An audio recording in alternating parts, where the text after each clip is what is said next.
Welcome back, everyone. In today's story, a daughter finally stands up to her father's patronizing friend, a moment of confrontation that's been brewing for years. Find out what pushed her to her limit and the aftermath of her candid admission. Years ago, my dad met Harold through mutual friends, and they hit it off. I was 18 and in college when I met him, and we never had a close relationship. However, he always seemed to think of himself as a family friend and was extremely infantilizing and condescending towards me. Every time I saw him, I tried to tell myself it wasn't that bad, only for him to prove me wrong less than a minute later. Harold would disrespect my boundaries, say things like, "You're not 19, you're a baby," while I was talking to other people, and patronize me, my education, or my hobbies whenever he had the chance. He always noticed that annoyed me, to which he'd playfully ask if I hated him. I always said no, but only for my father's sake. The final straw came the day Harold interrupted a barbecue to say, "I really like you, even though you're an impolite brat." I was 20 years old. I'd been quiet all day, working on a paper during the barbecue, but replied patiently and politely whenever anyone addressed me. And even if that hadn't been the case, I knew he didn't have the right to talk to me like that. After that, I started making an effort to avoid any events I knew he'd be attending. Yesterday was my father's girlfriend's birthday. They threw a small lunch party at my dad's apartment. I went there with my fiancée and our 6-month-old son. Harold was there. I hadn't seen him in months, but he still talked to me as if I was a dumb child. Never mind that I'm engaged, a mother, and 26 years old. I spent the whole party ignoring his helpful advice about me being too young to get married or be a mom. It helped that most of the other guests seemed to disagree with him. My baby spent most of the afternoon sleeping. There's a bassinet in my old room. He woke up hungry, so I went to breastfeed him and excused myself from the party for a while. I got back to jokes and comments, all from Harold, about how I was probably struggling if my son was managing to leech me away for so long.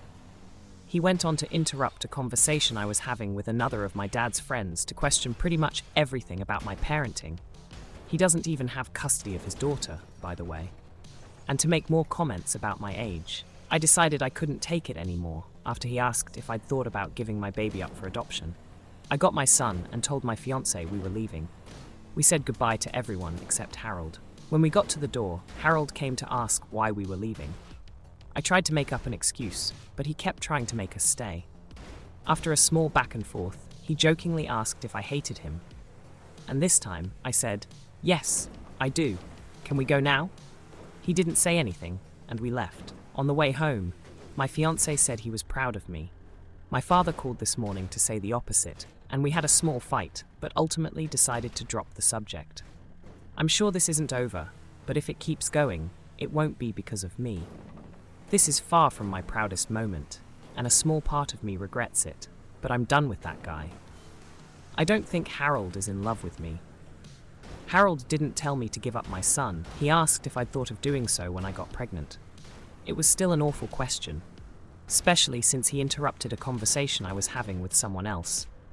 My dad's girlfriend's pregnant friend, who was asking about my own pregnancy and delivery, to ask it.